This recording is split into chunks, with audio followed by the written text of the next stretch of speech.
오늘 본문의 말씀을 가지고 고독한 싸움이라는 제목으로 함께 말씀합니다. 오늘 우리가 이스라엘의 사사 중에 삼손이라는 인물을 함께 살펴볼 것입니다. 너무나도 유명한 인물이죠.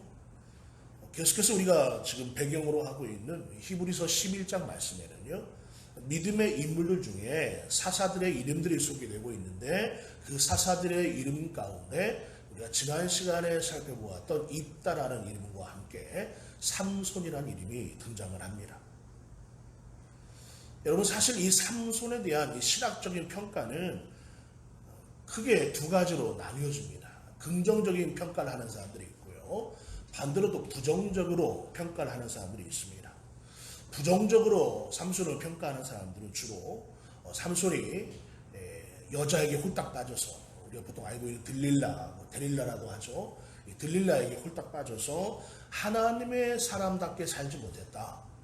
또한 삼손이 나시린임에도 불구하고 그 나시린의 역할을 제대로 감당하지 못했다 하면서 삼손을 그리 좋게 평가하지 않는 그런 견해들이 있습니다.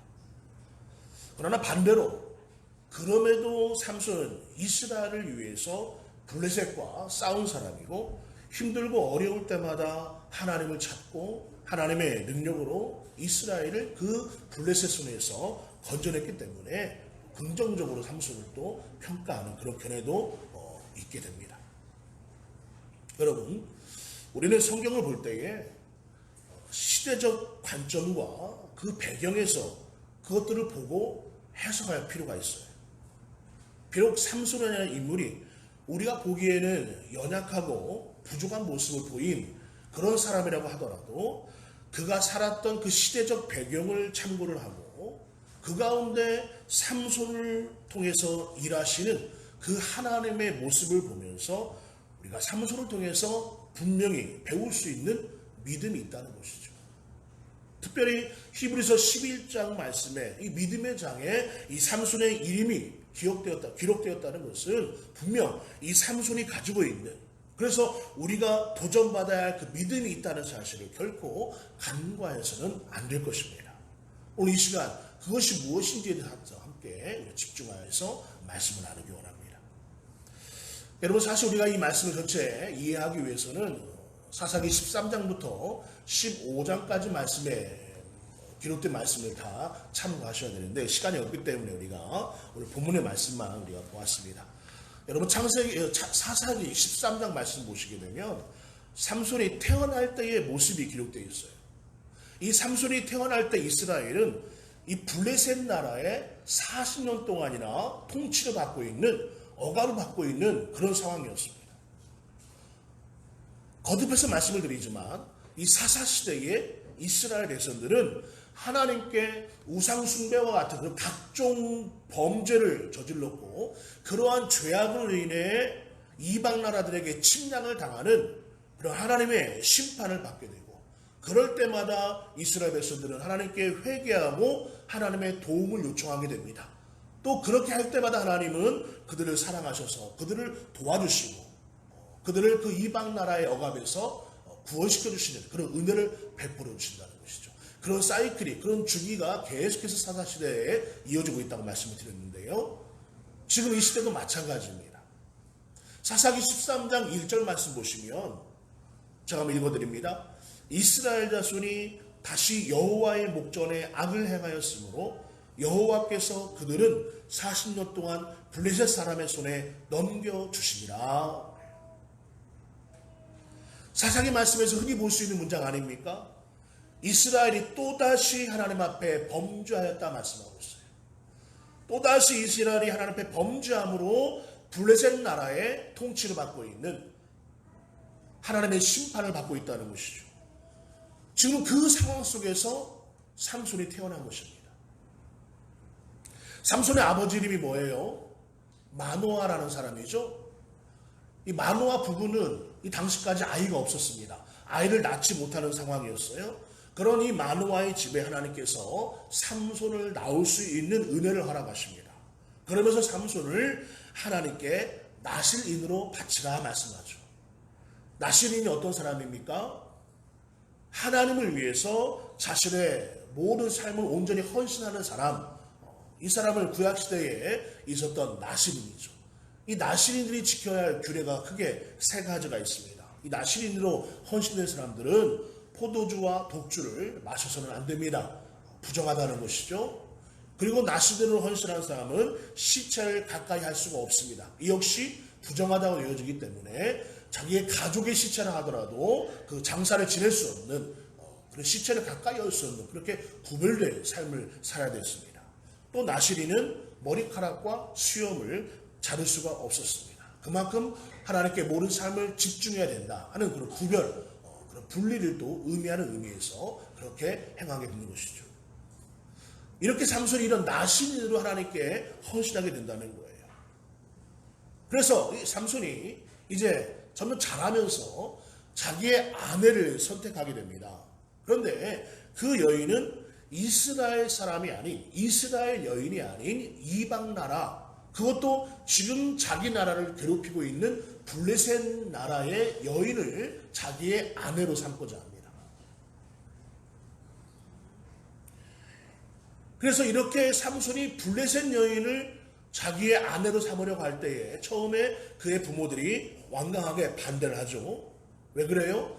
당시 이스라엘 민족이 다른 이방 사람과 결혼하는 것은 하나님이 율법을 통해 금지했습니다. 행할 수 없는 거예요. 더구나 삼손은 나시린이었기 때문에 더욱더 구별된 모습을 가지고 하나님께 살아야 되는데 이방 여인과 결혼한다는 것은 상상할 수 없는 그런 일이었죠. 때문에 이들의 부모는 이 삼손의 결혼을 반대합니다. 그러나 결국 삼손이 이 이방 여인, 이 블레셋 여인을 자기의 아내로 삼게 됩니다. 그래서 이제 본격적인 그 결혼 생활이 시작되려고 할 때에 어떤 일이 벌어져요? 삼손의 장인이 그 자기의 딸을 다른 사람에게 시집 보내버리는 거예요. 삼손에게 줄 수 없다 해서 다른 사람에게 시집을 보내버려요. 결혼시켜버립니다.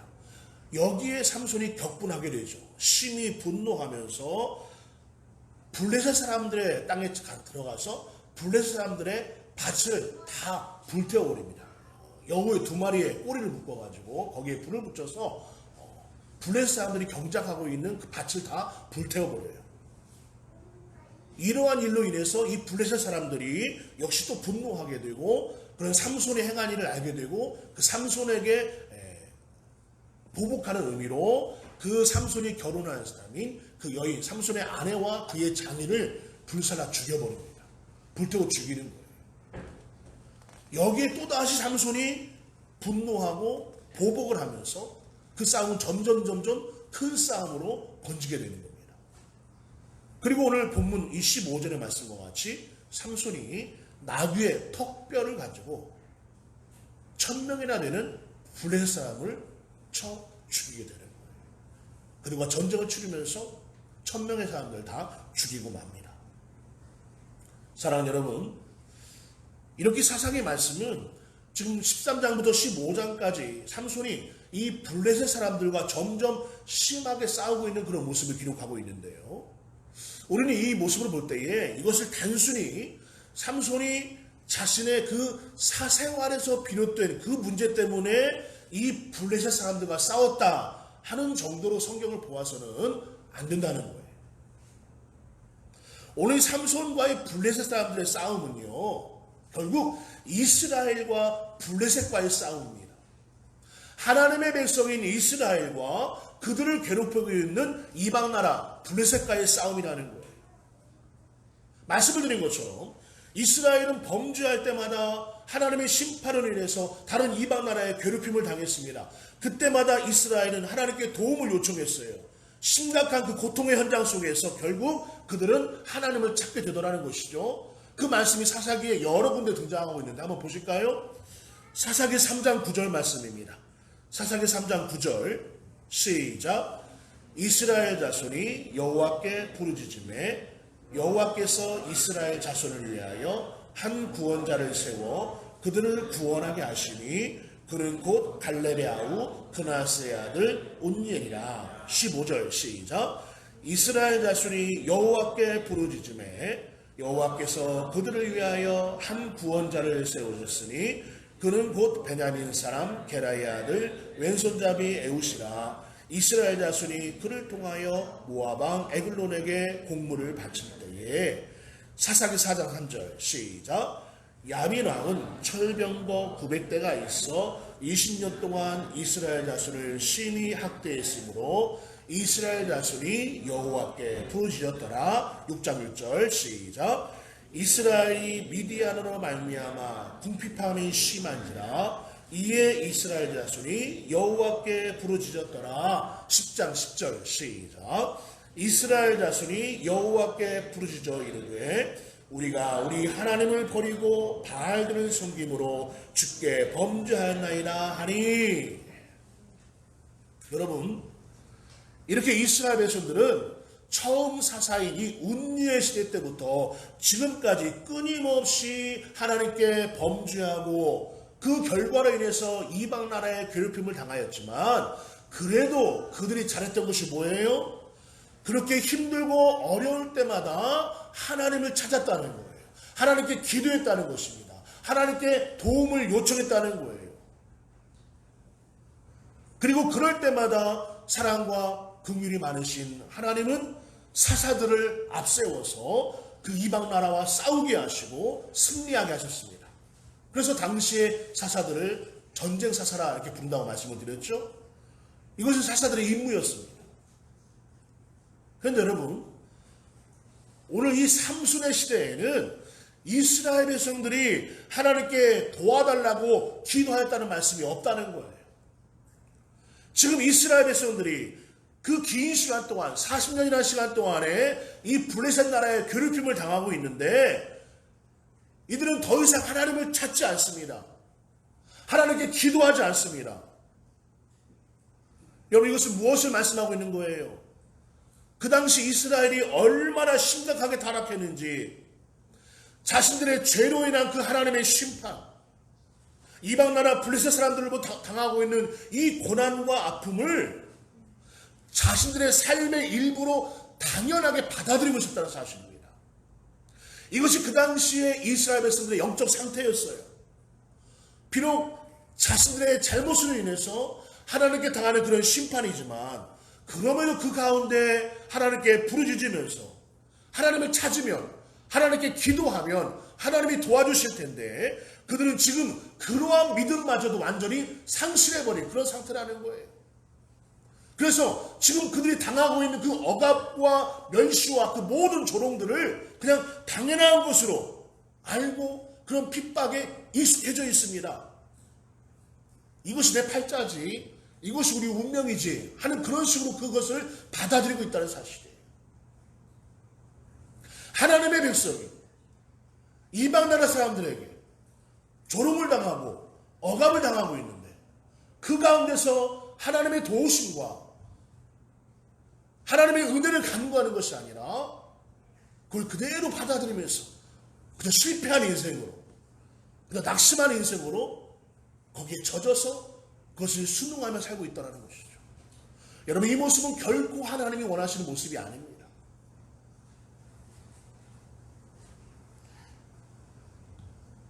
비록 하나님의 심판을 인해서 이들이 블레셋 나라에 억압을 당하고 있지만, 하나님은 그들에게 뭘 원하시는 거예요? 그러므로 인해서 하나님을 찾기를 바라시는 것이죠. 하나님의 심판의 목적은 이스라엘 백성을 그냥 괴롭게 하는, 너희를 죄 저질렀어? 한번 당해봐라 하는 식으로 이스라엘 백성이 고통 속에 있는 것을 원하시는 것이 아니라, 그런 고통을 그들이 당함으로써 다시금 하나님을 찾게 만드는 것, 다시금 하나님을 바라보게 만드는 것이 하나님이 그들에게 내리신 심판의 목적이라는 거예요. 그런데 이들은 지금 너무나 극도로 타락한 가운데 있으면서 그런 하나님의 심판을 받고 있음에도 불구하고 이제 더 이상 하나님을 찾지 않습니다. 하나님께 간구하지 않아요. 그런 믿음마저도 완전히 상실해버린 거예요. 싸우면서 하나님의 도우심을 구해야 되는데 전혀 그럴 마음이 없어요. 여러분, 이러한 시대에 이 블레셋 나라와 홀로 외로운 싸움을 한 사람이 바로 삼손이라는 것입니다. 이스라엘을 위해 세워진 그 전쟁 사사로서 더 이상 싸우려고 하지 않는, 그래서 블레셋이 주는 그런 모든 고통과 핍박에 익숙해져 버린 그 이스라엘 백성들을 대신해서 삼손이 홀로 외로운 싸움을 벌이고 있다는 사실. 이 삼손과 블레셋 사람들의 싸움은요, 삼손이 처음 그 블레셋 여인과 결혼하면서부터 시작됩니다. 삼손이 블레셋 여인을 자기의 아내로 맞이하면서부터 이 싸움이 시작된다는 사실이에요. 우리는 삼손이 왜 이렇게 이방 여인인, 그것도 이 자신의 나라를 괴롭히고 있는 이 블레셋 여인과 결혼하려고 했는지, 이 블레셋 여인을 왜 자기의 아내로 삼으려고 했는지 여러분 여기에 주목을 하셔야 됩니다. 여기에 대한 답이 사사기 14장 말씀에 기록되어 있는데요. 사사기 14장 3절 4절 말씀 한번 같이 보실까요? 시작. 그의 부모가 그에게 이르되 내 형제의 딸들 중에나 내 백성 중에 어찌 여자가 없어서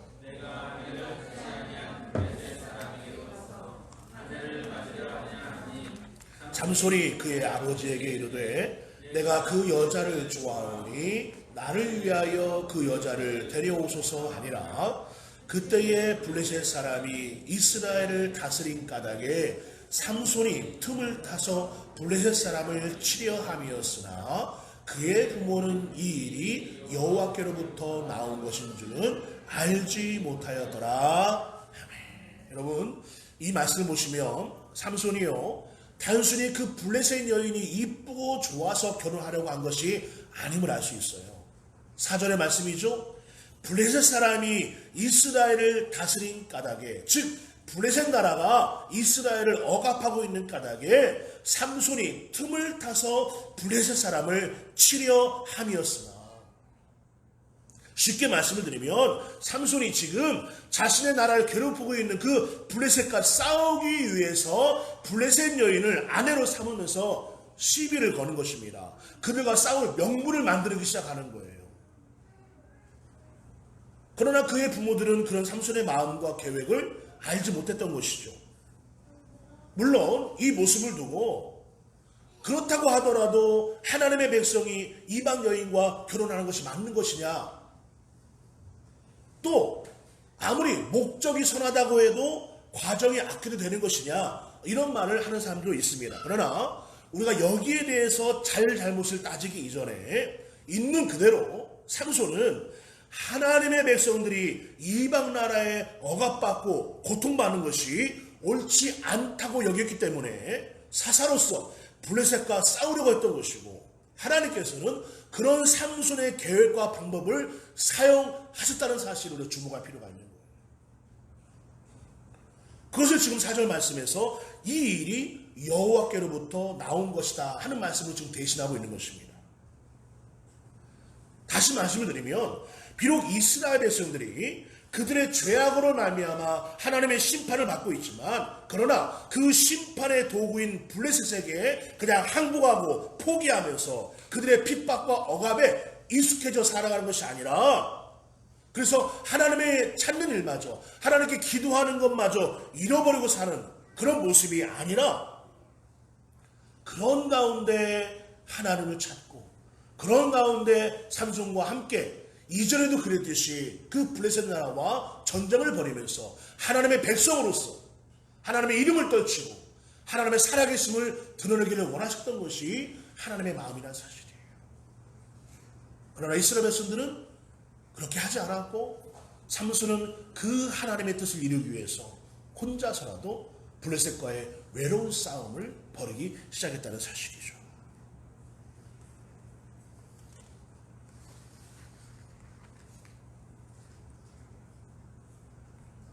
여러분 18절 한번 보실까요? 18절 말씀 같이 한번 읽겠습니다. 시작. 삼손이 심히 목이 말라 여호와께 부르짖어 이르되 주께서 종의 손을 통하여 이 큰 구원을 베푸셨사오나 내가 이제 목말라 죽어서 할례받지 못한 자들의 손에 떨어지겠나이다 하니. 삼손의 간절한 마음, 하나님을 향하는 간절한 마음이 고스란히 담겨져 있습니다. 모두가 더 이상 싸우려 하지 않는 이 시대에 삼손만이 홀로 하나님께 부르짖으면서 외로운 싸움을 펼쳐가고 있는 것이에요. 이것이 오늘 삼손이 우리에게 보여주는 믿음입니다. 사랑하는 여러분, 오늘 이 본문 당시에 이스라엘 백성들의 모습이 오늘 우리 그리스도인들이라고 한다면 이 블레셋 나라는 오늘 우리가 살고 있는 이 세상을 의미하는 것으로 오늘 말씀을 적용해 볼 수 있을 것 같아요. 무슨 말씀입니까? 오늘 이 시대에 우리 그리스도인들이 이 세상과 싸우기를 싫어한다는 거예요. 여러분, 제가 가끔씩 말씀을 전할 때에 세상과 싸워야 합니다. 세상과 구별되어야 합니다. 이런 말씀을 하는데요. 여러분, 이 말씀을 오해해서 들으시면 안 됩니다. 우리가 싸워야 되고 구별되게 살아야 할 이 세상이라는 것은 하나님을 믿지 않는 불신자들, 기독교를 반대하는 그 사람들 자체를 가리키는 것이 아닙니다. 그 세상이 가지고 있는 그 성경적이지 못한 그 가치관, 성경 말씀과 다른 생각들, 그런 것들을 말하고 있는 거예요. 오로지 물질만을 최고로 여기면서 또 자신의 힘과 능력대로 이 땅을 살 수 있다는, 그렇게 생각하고 있는 그런 그들의 가치관, 그런 사상, 그런 생각들에 대해서 우리가 대항하면서 물질이 아닌 오직 하나님으로 살아야 되는 것이고, 자신의 힘과 자신의 능력이 아닌 오직 예수 그리스도의 십자가의 은혜와 하나님의 사랑만으로 살 수 있다는 것을 선포하고 가르치고 전한다는 사실이에요. 이것이 바로 우리가 세상과 싸우는 모습입니다. 하나님을 알지 못하는 사람들이 가지고 있는 그 가치관들, 하나님을 알지 못하는 사람들이 가지고 있는 그 사상들, 그 생각들, 그로 인해서 빚어지는 그 모든 문제들과 우리가 싸워나가는 것입니다. 이것이 바로 세상과 싸우는 것이죠. 그 사람들 자체는 뭡니까? 오히려 우리가 품어야 되죠. 그래서 우리가 복음을 전해야 되는 거 아닙니까? 그들의 영혼 가운데.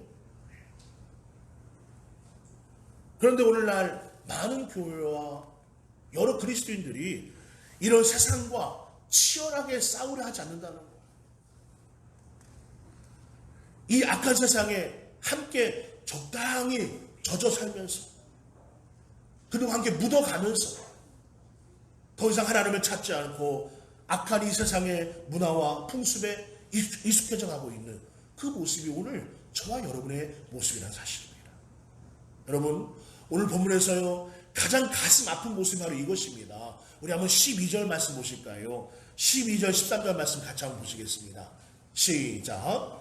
그들이 삼손에게 이르되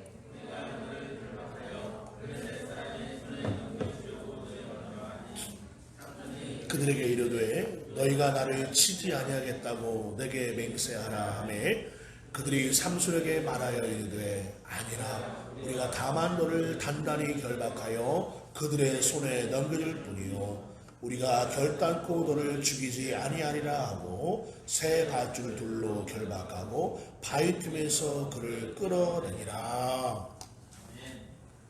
여기서는 그들이 누구입니까? 이스라엘의 유다 지파 사람들입니다. 이스라엘 백성이죠. 유다 지파 사람들입니다. 블레셋 사람들이 삼손에게 복수하기 위해서 유다 지파 사람들이 살고 있는 그 지역에 와서 진을 쳤습니다. 그러자 유다 사람들이 자기들에게 피해가 갈까봐 두려워서 3,000명이나 되는 사람들을 동원해서 삼손에게 쫓아갑니다. 그리고 항의합니다. 너 때문에 지금 우리가 위기에 처하게 됐다.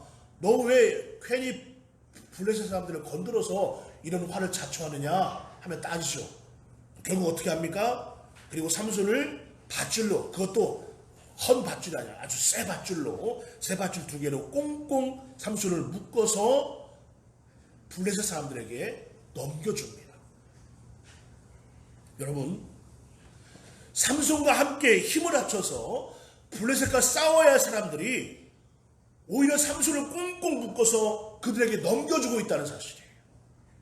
11절 말씀 보면 이들이 삼손에게 뭐라고 말합니까? 야, 블레셋 사람들이 우리를 통치하고 있는지, 우리를 다스리고 있는지 알지 못하느냐? 말은 무슨 말이에요? 완전히 항복한 거예요. 더 이상 이들에게는 어떤 희망이 없습니다. 하나님의 백성으로 살고자 하는, 하나님의 백성의 자존심이 없어요. 그냥 이방 나라 사람들이 그저 그냥 억압당하고 굴욕을 당하면서 이것이 우리의 운명이다 하는 마음을 가지고 살고 있는데 왜 너 괜히 그들 건드려서 이런 화를 자초하느냐 하면서 자신들이 피해가 갈까봐 그 삼손을 꽁꽁 묶어서 지금 적들에게 넘겨주더라 하는 것입니다. 그들에게 아무리 핍박을 받고 멸시를 당하더라도 우리는 그냥 이대로 살겠다는 거예요. 어떤 하나님의 백성으로서 그 악한 세상 가운데 몸부림치고자 하는 모습이 전혀 없습니다. 의지가 없어요. 여러분 얼마나 슬픈 모습입니까? 여러분 오늘 저와 여러분의 모습이 혹시 이런 모습이 아니냐는 것입니다. 우리가 이 땅을 살면서 하나님의 뜻을 저버리고 인간의 생각과 인간의 가치관을 앞세우면서 하나님의 말씀을 무시하고 하나님의 존재를 인정하지 않고 살아가는 그 사람들이 오늘 얼마나 많습니까? 그런 나라, 그런 세상이 지금 되어가고 있지 않습니까? 오로지 인간이 최고라는 그 인본주의 사상을 가지고 인간의 힘이 제일인 것처럼 여기면서 전혀 하나님을 인정하지 않고 하나님을 무시하면서 예수 그리스도의 복음을 무시하고 성경 말씀을 인정하지 않는 이 세상 이 한가운데서 그런 세상에 우리도 모르게 거기에 익숙해져 가고 있지 않은지 나도 모르는 사이에 거기에 젖어 살고 있지 않은지 그 악한 세상 가운데서 하나님의 자녀라는 그 분명한 신분 하나님의 백성이라는 분명한 정체성 예수 그리스도의 십자가의 은혜로 그 보혈로 말미암아 구원받은 하나님의 자녀라는 그 분명한 정체성과 그 자존심을 가지고 당당하게 그 세상과 맞서 싸우면서 잘못된 것을 잘못된 것으로 여기면서 외치고 선포하고 또 내가 그렇게 살고자 하는 그런 몸부림이 있어야 되는데 우리에게 어느새 그렇게 싸우고자 하는 의욕을 다 상실해버리고 그저 그런 세상에 묵묵히 방관하며 살고 있지 않은지 오늘 우리의 모습을 돌아보자는 거예요. 여러분 이 땅의 교회는 세상과 싸우는 교회입니다. 이것이 교회가 가지고 있는 속성이고 사명이에요. 이전에 우리가 교회론을 우리가 여러 시간 동안에 말씀을 들었었는데 그 교회론을 배울 때 뭘 배웠습니까? 이 땅에 이 지상의 교회가 가지고 있는 여러 가지 속성이 있다고 그랬어요. 그 속성 중에 하나가 뭐예요? 이 땅에 세워진 교회는 전투적 교회입니다. 전투적 교회, 싸우는 교회라는 거예요. 우리 그리스도인들은 세상과 싸우는 사람들입니다. 매일매일 영적인 싸움을 벌이는 거예요. 그렇기 때문에 그저 우리가 평안하고 간섭을 받지 않고 살아가는 것이 좋은 것이 아닙니다. 전쟁터는 평안할 수가 없다는 것입니다. 총성이 울리고 긴장을 늦출 수 없는 것이 전쟁터 아닙니까? 그런데 우리는 이 전쟁터에서 너무나 평안하게 적당히 타협하며 살고 있지 않느냐 하는 거예요.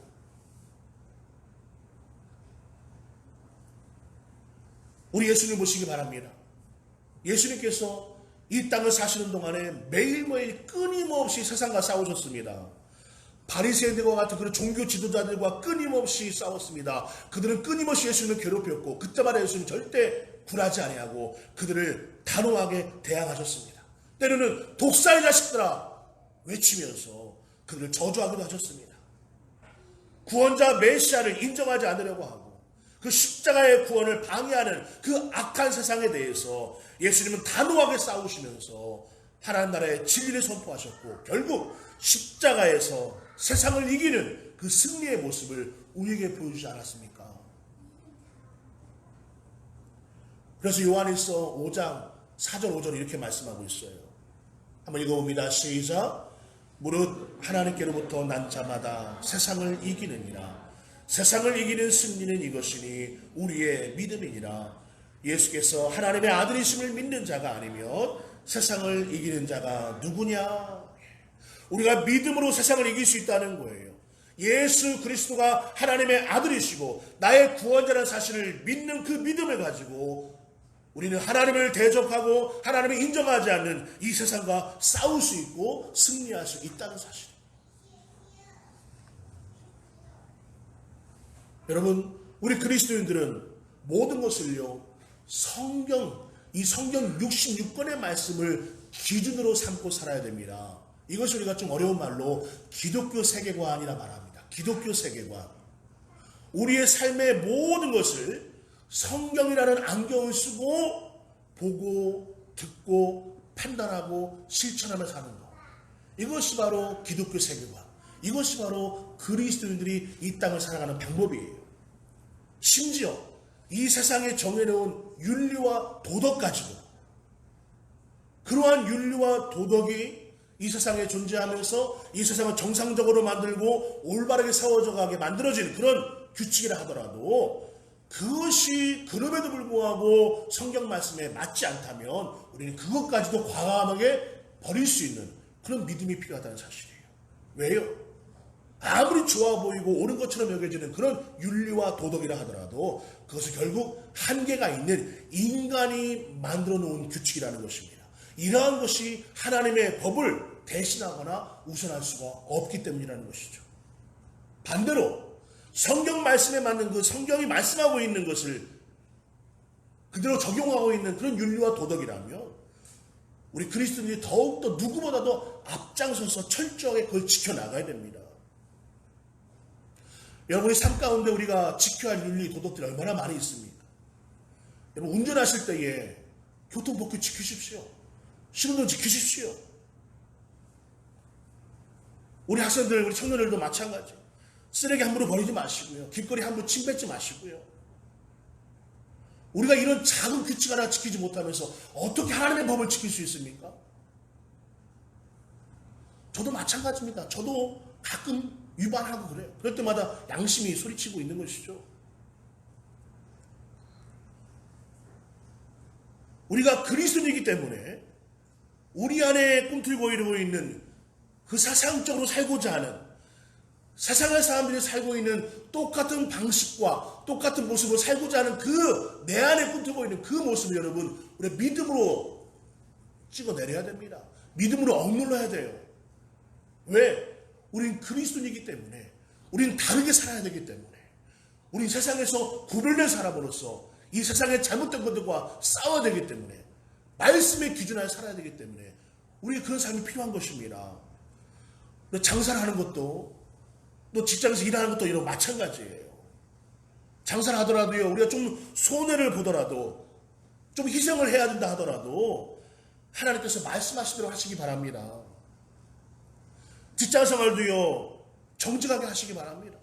하나님을 믿지 않는 사람들이 써는 그런 방법과 그런 술수를 똑같이 사용하지 마시고 똑같이 거기에 묻어가지 마시고요. 그리스도로서 하나님 앞에 거리낌 없는 모습으로 직장을 생활을 하시고 관계를 맺으며 살아가시기 바랍니다. 더디 가더라도 하나님 말씀대로 하는 것이 진리라는 사실, 그것이 답이라는 사실을 여러분 기억하시기 바랍니다. 세상의 사람들과 크게 다르지 않는 모습을 가지고 똑같이 섞여 살면은요 좀 편하게 살 수는 있을지 몰라요. 그러나 그런 적당한 타협은 결코 하나님께서 원하시는 모습이 아닙니다. 이것이 바로 내 안에서부터 시작되는 세상과의 거룩한 싸움이에요. 내 안에서부터 나부터 하나님 뜻대로 살고자 하는 그 간절한 몸부림, 모든 것을 성경적인 안목으로 보고 느끼고 판단하고 행동하면서 이 악한 세상에서 함께 묻어가는 것이 아니라 적당히 타협하며 살아가는 것이 아니라 예수 그리스도를 믿는 그 믿음을 가지고 그 말씀을 가지고 싸워나가는 그 싸움은 바로 내 안에서부터 시작된다는 사실을 기억하시기 바랍니다.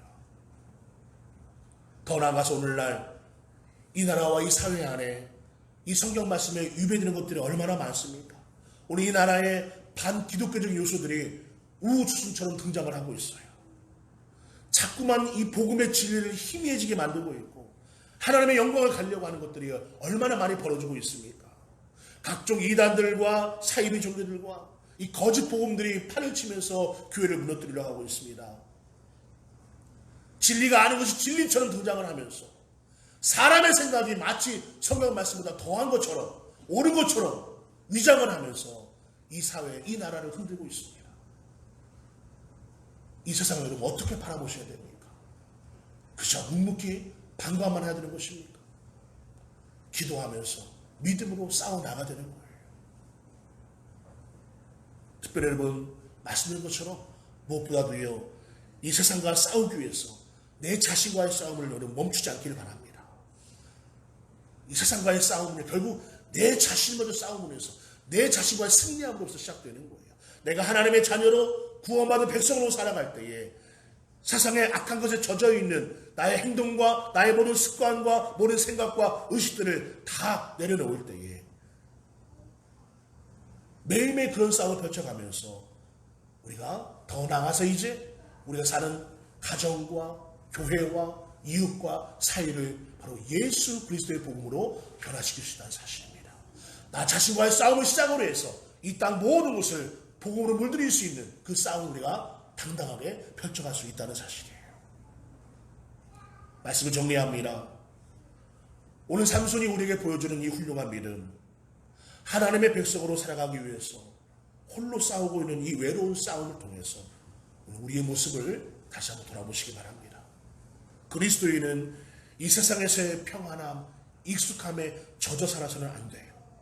예수 그리스도의 피 묻은 십자가를 이 땅에서 선포하고 전하는 일을 우리 인생의 최고의 기쁨으로 삼으시면서 이를 방해하고 혼란하게 하는 이 모든 것들에게 담대하게 믿음으로 싸워나가시고, 바로 이 싸움은 내 자신에서부터 시작된다는 사실을 여러분 기억하시면서 더더 담대하게 내 안에서부터 또 내 주변의 모든 사람들에게 모든 곳에 예수 그리스도의 이름을 선포하고 드러낼 수 있는 우리 예언의 모든 가족들 되어주시기를 주의 이름으로 간절히 축원합니다.